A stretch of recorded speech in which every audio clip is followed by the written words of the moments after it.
दोस्तों, भाग्य के विषय में यह प्रश्न सदियों से इंसान के मन में उठा है। क्या हमारा भाग्य पहले से ही तय होता है या हम इसे खुद बनाते हैं? कई दार्शनिकों और धर्मों के विचार अलग अलग हो सकते हैं, लेकिन यह जीवन का एक महत्वपूर्ण प्रश्न है जिसे हर व्यक्ति अपने अनुभवों और विश्वासों के आधार पर समझता है। तो चलिए दोस्तों, आज की बौद्ध कहानी को शुरू करते हैं। पर दोस्तों, वीडियो में आगे बढ़ने से पहले यदि आप भी भगवान गौतम बुद्ध के सच्चे भक्त हैं तो इस वीडियो को लाइक करके कमेंट बॉक्स में नमो बुद्धाय जरूर लिख देना। और यदि आपने अभी तक हमारे चैनल मां शारदा भवानी को सब्सक्राइब नहीं किया है तो चैनल को भी सब्सक्राइब कर लेना ताकि आने वाली वीडियो सबसे पहले आपको मिल पाए। तो चलिए दोस्तों, अब हम बुद्ध कहानी की ओर बढ़ते हैं। आइए बढ़ते हैं आज की इस कहानी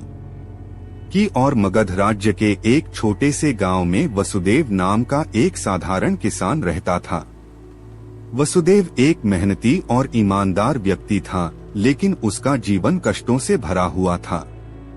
उसकी जिंदगी में समस्याओं की कोई कमी नहीं थी। कभी फसलें बर्बाद हो जाती थी, कभी परिवार में कोई बीमार पड़ जाता था। उसकी पत्नी मणि भी सदैव बीमार रहती और उसके 2 बच्चे भी कमजोर और बीमार थे। वसुदेव के पास खेती के अलावा कोई अन्य साधन नहीं था, लेकिन खेती भी उसके लिए कठिनाई बन चुकी थी।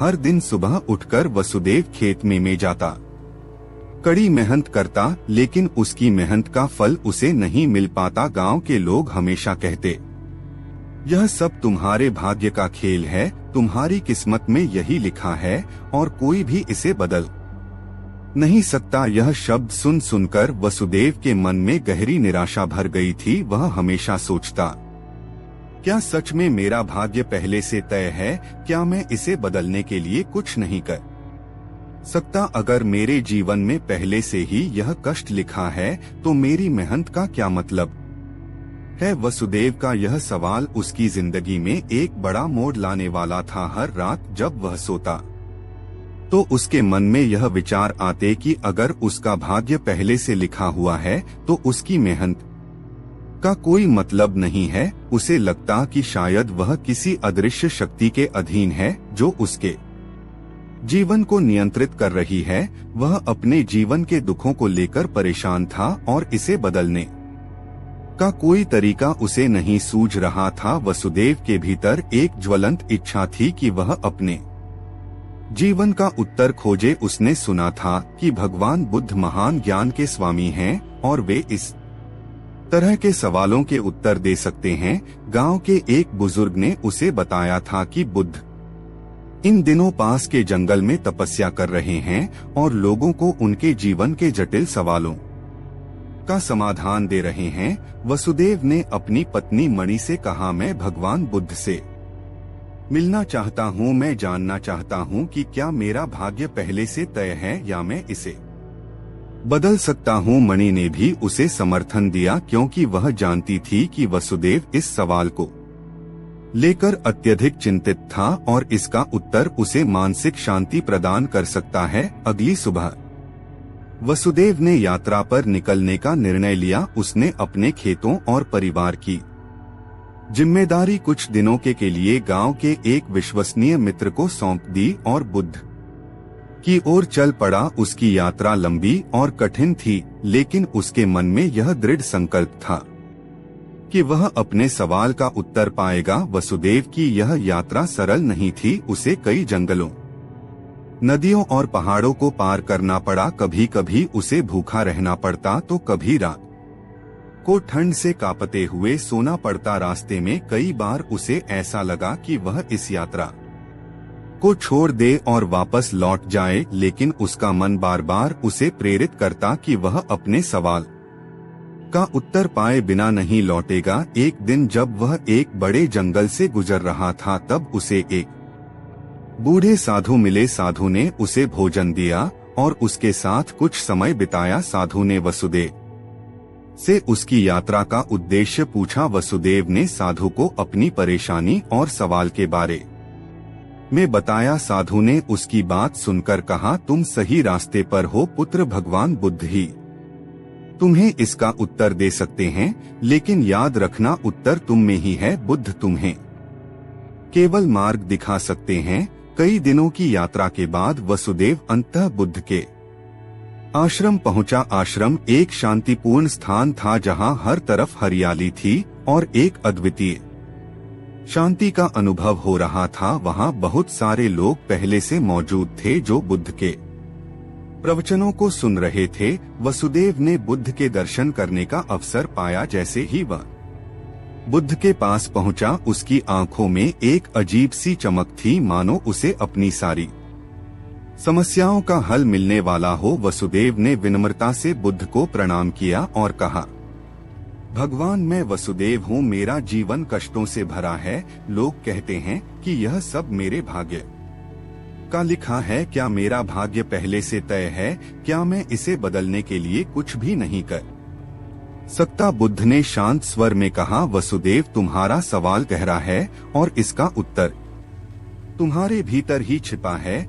लेकिन मैं तुम्हें एक कहानी सुनाता हूँ जो तुम्हारे सवाल का उत्तर देगी। बुद्ध ने वसुदेव को एक सरल लेकिन गहरे अर्थ वाली कहानी सुनाई।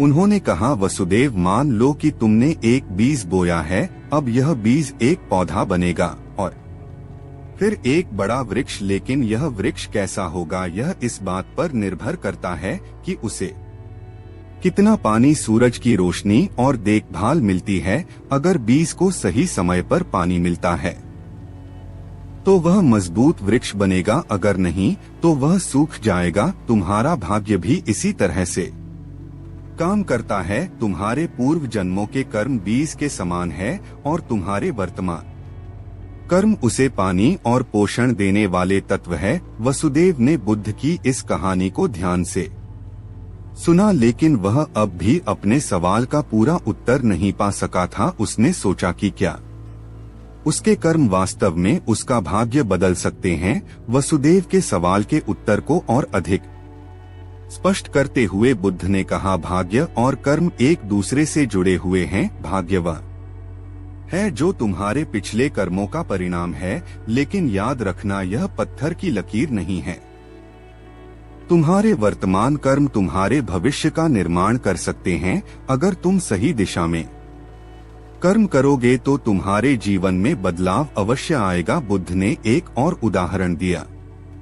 मान लो कि तुम्हारे पास एक नाव है और वह नाव नदी की धारा में बह रही है। तुम्हारा भाग्य उस धारा के समान है जो तुम्हें एक दिशा में ले जा रही है। आपने अभी तक सब्सक्राइब नहीं किया तो जरूर कर ले, आगे बढ़ते हैं। लेकिन तुम्हारे पास चप्पू है और तुम्हारे कर्म वे चप्पू हैं जो तुम्हें धारा के विपरीत दिशा में भी ले जा सकते हैं। वसुदेव अब कुछ हद तक समझ चुका था कि कर्म और भाग्य कैसे आपस में जुड़े हुए हैं, लेकिन उसके मन में अब एक और सवाल उभर रहा था। उसने बुद्ध से पूछा, भगवान, अगर कर्म ही हमारा भाग्य बनाते हैं तो क्या इसका मतलब यह है कि जो भी मेरे साथ अभी हो रहा है वह मेरे पूर्व कर्मों का ही फल है? और अगर मैं आज से अच्छे कर्म करना शुरू कर दूं तो क्या इससे मेरा भाग्य तुरंत बदल जाएगा? बुद्ध मुस्कुराए और उत्तर दिया, वसुदेव, यह महत्वपूर्ण है कि तुम वर्तमान के महत्व को समझो। तुम्हारा वर्तमान कर्म तुम्हारे भविष्य को गढ़ता है, लेकिन यह प्रक्रिया धीरे धीरे होती है। जैसे एक बीज से वृक्ष बनने में समय लगता है, तुम्हारे पिछले कर्मों के परिणाम को बदलने के लिए धैर्य और निरंतरता की आवश्यकता होती है। यह मत सोचो कि तुम्हारे जीवन में बदलाव तुरंत आ जाएगा। सही कर्म करने से जीवन की दिशा अवश्य बदलती है, लेकिन उसका फल धीरे धीरे आता है। फिर बुद्ध ने एक और कहानी सुनाई। एक किसान ने अपने खेत में बीज बोए। पहले साल बारिश न होने के कारण फसलें नहीं उग पाई। किसान निराश हो गया और सोचा कि यह उसका भाग्य है, लेकिन उसने हार नहीं मानी। अगले साल उसने फिर से बीज बोए और इस बार बारिश सही समय पर हुई। उसकी मेहनत रंग लाई और उसे अच्छी फसल मिली। किसान का यह अनुभव दिखाता है कि कर्म लगातार करना होता है, भले ही उसका फल तुरंत न मिले। वसुदेव के मन में अब भी यह सवाल बना हुआ था कि क्या अतीत के कर्मों को पूरी तरह से बदला जा सकता है। उसने बुद्ध से कहा, भगवान, अगर मेरे पिछले कर्म ही मेरे वर्तमान दुखों का कारण है तो क्या मैं उन्हें पूरी तरह से बदल सकता हूँ, या क्या मुझे केवल अपने वर्तमान और भविष्य पर ध्यान केंद्रित करना चाहिए। बुद्ध ने गहरी सांस ली और कहा, वसुदेव, अतीत को बदलना संभव नहीं है। जो हो चुका है वह हो चुका है, लेकिन अतीत को स्वीकार करके ही तुम वर्तमान को सही दिशा में ले जा सकते हो। तुम्हारे वर्तमान कर्म ही तुम्हारे भविष्य का निर्माण करेंगे। अगर तुम अपने अतीत को छोड़कर वर्तमान पर ध्यान केंद्रित करोगे तो तुम्हारा जीवन धीरे धीरे बदलने लगेगा। बुद्ध ने यह भी कहा, अतीत का बोझ उठाने से तुम आगे नहीं बढ़ पाओगे। उसे स्वीकार करो, उससे सीखो और आगे बढ़ो। अपने वर्तमान को अच्छे कर्मों से भर दो और भविष्य तुम्हारा होगा। बुद्ध ने वसुदेव को एक और उदाहरण दिया। एक समय की बात है, एक राजा अपने राज्य में बहुत खुशहाल जीवन जी रहा था, लेकिन एक दिन उसे पता चला कि राज्य में एक गरीब ब्राह्मण है जो बहुत कष्ट में जी रहा है। राजा ने उसे अपने दरबार में बुलाया और पूछा, तुम इतने कष्ट में क्यों हो? ब्राह्मण ने उत्तर दिया, राजा, यह मेरे भाग्य का खेल है। मैं कितना भी परिश्रम करूं, लेकिन मेरा भाग्य मुझे इस गरीबी से बाहर नहीं निकलने देता। राजा ने हंसकर कहा, तुम्हारा भाग्य तुम्हारे पिछले कर्मों का परिणाम हो सकता है, लेकिन तुम्हारे भविष्य का निर्माण तुम्हारे वर्तमान कर्मों से होगा। अगर तुम आज से सही दिशा में कर्म करोगे तो तुम्हारा भविष्य अवश्य बदल जाएगा। राजा ने ब्राह्मण को कुछ मदद दी और उसे अपने जीवन में अच्छे कर्म करने के लिए प्रेरित किया। धीरे धीरे ब्राह्मण ने मेहनत करनी शुरू की और कुछ सालों के बाद उसका जीवन पूरी तरह बदल गया। वह गरीबी से बाहर आ गया और एक समृद्ध जीवन जीने लगा। बुद्ध की बातों ने वसुदेव के मन में एक नई रोशनी जगा दी। उसने महसूस किया कि भाग्य कोई ऐसी चीज नहीं है जो स्थायी हो और जिसे बदला ना जा सके। यह उसके कर्मों का परिणाम था और अगर वह अपने कर्मों में बदलाव करेगा तो उसका जीवन भी बदल सकता है। वसुदेव अब समझ चुका था कि उसे अपने अतीत के कर्मों को स्वीकार करना होगा और अपने तमान पर ध्यान केंद्रित करना होगा। उसने बुद्ध से कहा, भगवान, मैं अब समझ चुका हूँ कि मेरा भाग्य मेरे ही हाथों में है।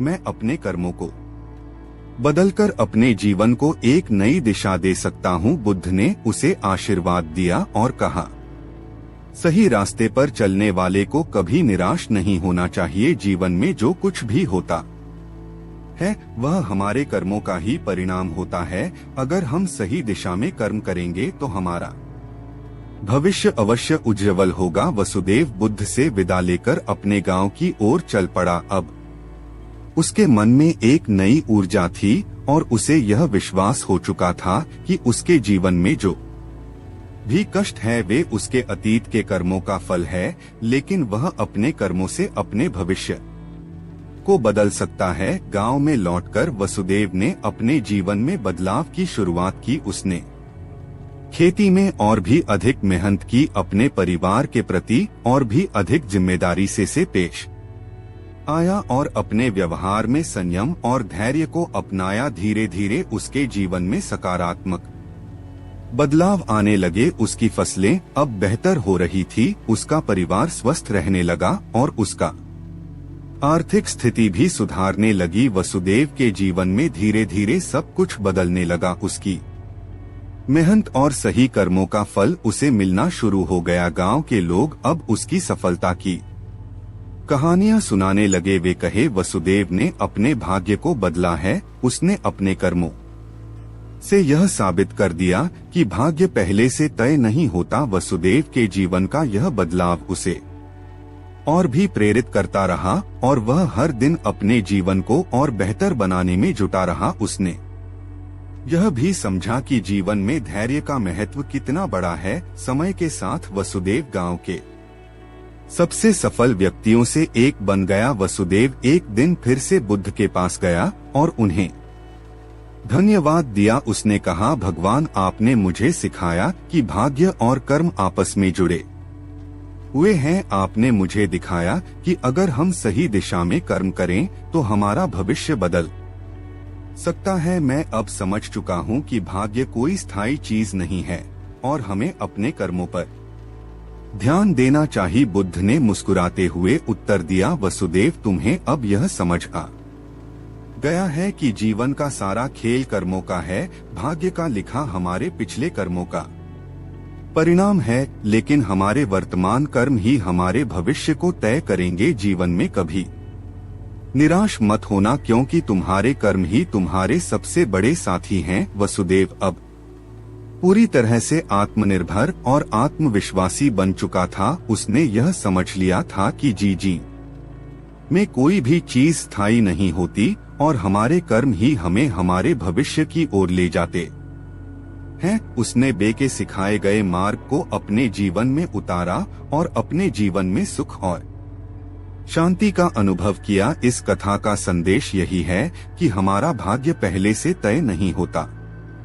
हमारे कर्म ही हमारे भविष्य का निर्माण करते हैं और अगर हम सही दिशा में कर्म करेंगे तो हम अपने जीवन में सुख और समृद्धि प्राप्त कर सकते हैं। जीवन में कभी हार ना माने, क्योंकि आपके कर्म ही आपके भाग्य को बदल उतारा और अपने जीवन में सुख और शांति का अनुभव किया। इस कथा का संदेश यही है कि हमारा भाग्य पहले से तय नहीं होता। हमारे कर्म ही हमारे भविष्य का निर्माण करते हैं और अगर हम सही दिशा में कर्म करेंगे तो हम अपने जीवन में सुख और समृद्धि प्राप्त कर सकते हैं। जीवन में कभी हार ना माने, क्योंकि आपके कर्म ही आपके भाग्य को बदल सकते हैं। तो अगर आपको हमारी कहानी अच्छी लगती है तो हमारे चैनल को जरूर सब्सक्राइब कीजिए ताकि हर एक ऐसी कहानी सबसे पहले आप तक पहुंचे। धन्यवाद।